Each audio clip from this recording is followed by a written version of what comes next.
নমস্কাৰ, নোমান গোট ফাৰ্মলৈ সকলোকে পোনপ্ৰথমে স্বাগতম জনাইছোঁ। আশা কৰোঁ সকলোৰে সহায় সহযোগ অনাগত দিনত পাই থাকিম। আৰু যিসকলে মোৰ চেনেলটো ছাবস্ক্ৰাইব কৰা নাই তেখেতলোকক মোৰ চেনেলটো ছাবস্ক্ৰাইব কৰি ল'ব, যাতে মই যিবিলাক ভিডিঅ' আপলোড দিম সেইবিলাক ভিডিঅ' যাতে আপোনালোকে পোনপ্ৰথমে চাবলৈ সুযোগটো পায়।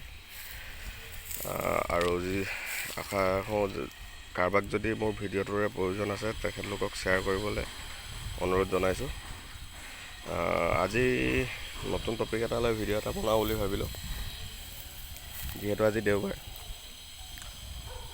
কামলৈ সঠিক তেনেকৈ হেৰি নাই, তো ভিডিঅ' এটা বনাওঁ বুলি ভাবিলোঁ। ইউটিউবত দিওঁ, আপোনালোকৰ অভিজ্ঞতা অলপ পাওক, আপোনালোকৰো অলপ সহায় হওক।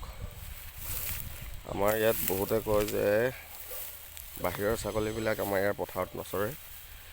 এইটো চাওক, চিৰহী এবছৰীয়া পাঠা,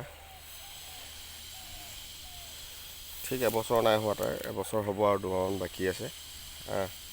এইটো পাঠা পোৱালি চাওক, কি ধুনীয়াকৈ পথাৰৰ ঘাঁহ নিজৰে খাই আছে। ইয়াত কোনো নেপিয়াৰ নাই। নেপিয়াৰ দিলে ভাল, মই সেইটো কথা কোৱা নাই। যিসকলৰ জেগা নাই তেখেতলোকে পথাৰ বা নাইবা ফিল্ডতো ছাগলী এৰাল দি কেনে ভাল লাভৱান হ'ব পাৰে। এইটো চাওক, ব্ৰিডাৰটো ই অলপ এগ্ৰেছিভ, সেইকাৰণে খোৱা লোৱাত তাৰ বৰ এটা ৰাফ নাই, এগ্ৰেছিভতে থাকে।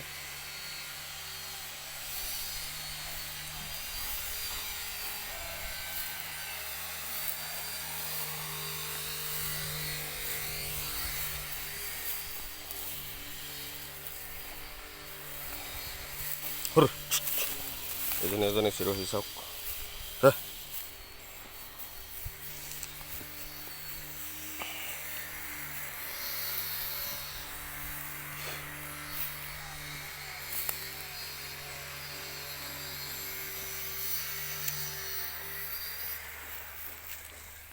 পথাৰতে চবে ঘাঁহ খাই আছে। চাওক, বোলে চাবলৈ পাৰিব।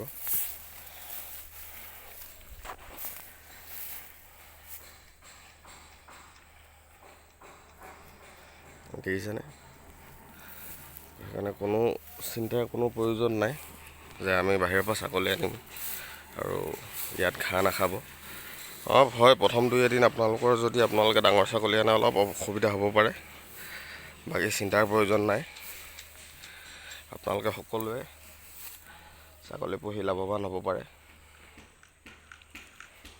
ঠিক আছে, ইমানখিনি কৈ মোৰ বক্তব্য সামৰণি মাৰিলোঁ। ধন্যবাদ। অনাগত দিনত আৰু এনেকুৱা ভিডিঅ' পাই থাকিব, যাতে আমাৰ অসমৰ খেতিয়কসকলে আগবাঢ়ি নতুন ব্ৰীড এটা লৈ আগবাঢ়িব পাৰে। ঠিক আছে, ধন্যবাদ। যিসকলে মোৰ চেনেলটো ছাবস্ক্ৰাইব কৰা নাই তেখেতলোকক ছাবস্ক্ৰাইব কৰি ল'ব আৰু আনজনক দেখিবলৈ সুবিধা কৰি দিব। ধন্যবাদ।